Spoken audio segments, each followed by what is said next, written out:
بسم اللہ الرحمن الرحیم۔ السلام علیکم محترم ناظرین، ہم جو آج آپ کے ساتھ ویڈیو شیئر کرنے والے ہیں اس ویڈیو کو دیکھ کر آپ کے رونگٹے کھڑے ہو جائیں گے۔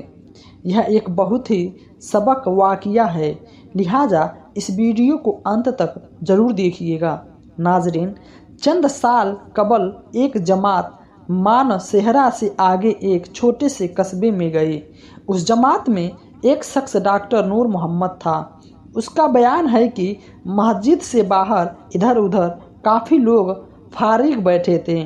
ہم لوگ ان کے پاس گئے اور مسجد میں آنے کی دعوت دی تاکہ وہ تعلیم سے شریک ہو سکیں۔ کچھ لوگ ہمارے ساتھ مسجد میں آنے پہ تیار ہو گئے۔ ایک شخص نے کہا کہ میں جماعت کے وقت آؤں گا، اور جماعت کے بعد عجب خبر کا ایک واقعہ آپ لوگوں کو سناؤں گا۔ چنانچہ ظہر کی نماز کے بعد وہ شخص ہمارے پاس بیٹھ گیا، اپنا تعارف کروایا کہ وہ ایک ریٹائر فوجی جوان تھا۔ اس فوجی کا بیان ہے کہ 1965 کی پاک ہند جنگ میں ایک قبرستان میں الصحے کا ایک خزیرہ یعنی کیمپ بنایا گیا تھا، اور کچھ نوجوان کے ساتھ اس فوجی کی ڈیوٹی تھی۔ ایک دن کا وقت تھا اور کچھ خاص کام نہیں تھا، چنانچہ اس نے قبرستان میں گھومنا شروع کر دیا۔ اس کا گزر ایک پرانی قبر کے پاس سے ہوا تو یوں ہی محسوس ہوا کہ جیسے قبر کے اندر سے ہڈیاں ٹوٹنے کی آواز آ رہی ہے۔ اس فوجی جوان نے بتایا کہ اس نے بندوق کے بل کے ساتھ قبر کی اینٹیں ہٹائی تاکہ دیکھ سکوں کہ وہاں کیسی ہے۔ جیسے مٹی ہٹایا آواز اور تیز ہوتی گئی۔ میری دلچسپی اور خوف بھی بڑھتا گیا۔ دن کا وقت تھا، روشنی خوب پھیلی ہوئی تھی۔ کیا دیکھتا ہوں کہ قبر کے اندر انسانی ہڈیاں کا ڈھانچہ پڑا ہوا ہے اور اس پہ چوہے کی شکل کا ایک جانور بیٹھا ہوا ہے، اور جب وہ اپنا منہ اس ڈھانچے پہ مارتا ہے تو سارا ڈھانچہ اکڑ جاتا ہے اور ہڈیاں کے ٹوٹنے اور چٹکنے کی آواز آتی ہے۔ میرے سامنے اس جانور کی 3 مرتبہ اپنے منہ ہڈیوں پر مارا۔ مجھے بہت ترس آیا کہ یہ جانور اس کو بہت تکلیف پہنچا رہا ہے۔ چنانچہ رائفل سے جب میں نے اس جانور کو مارنے کا ارادہ کیا تو وہ مٹی میں چھپ گیا۔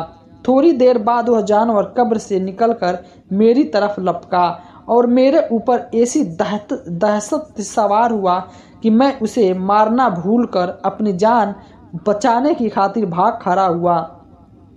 کافی دور جانے کے بعد میں نے مڑ کر دیکھا، وہ جانور میرے پیچھے تیزی سے بھاگا آ رہا تھا۔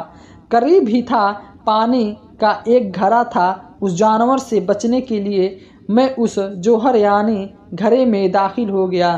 میں نے پیچھے مڑ کر دیکھا کہ جانور جوہر کے کنارے پہ آ کر رک گیا ہے، اور قدر کرنے کے بعد اس نے اپنا منہ پانی میں ڈال دیا۔ ایک دم پانی کھولنے لگا۔ میں بھاگ کر جوہر سے نکلا۔ میری ٹانگیں جل رہی تھیں، جلد بہت سرخ ہو چکی تھی اور آبلے بھی پڑ چکے تھے۔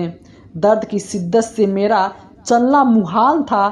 میں نے اپنے ساتھیوں کو آواز دی تو جب میں نے پیچھے مڑ کر دیکھا تو کچھ بھی نہ تھا، بلکہ وہ جانور غائب ہو چکا تھا۔ چنانچہ مجھے ایبٹاب کے اسپتال میں داخل کروایا گیا اور پھر وہاں سے راولپنڈی سے بڑے فوجی اسپتال میں منتقل کر دیا گیا۔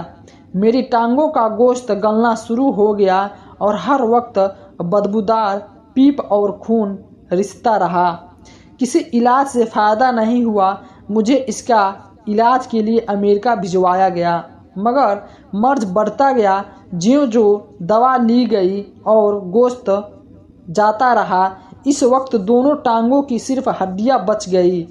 گوشت آہستہ آہستہ گل رہا تھا، علیحدہ ہوتا جا رہا تھا اور ہر وقت مردے کی سی بدبو آ رہی تھی۔ پھر اس شخص نے ہمیں اپنی دونوں ٹانگیں دکھائی جن پر پٹیاں بندھی ہوئی تھیں۔ اللہ معاف فرمائے، اللہ تعالیٰ ہمیں قبر اور جہنم کے عذاب سے محفوظ رکھے، آمین۔ ناظرین، بے شک بعض دفعہ اللہ تعالیٰ لوگوں کی عبرت کے لیے دنیا میں ہی اپنے عذاب کا مظاہرہ کروا دیتی ہے، جیسا کہ اس واقعے میں بھی آپ نے ملاحظہ فرمایا۔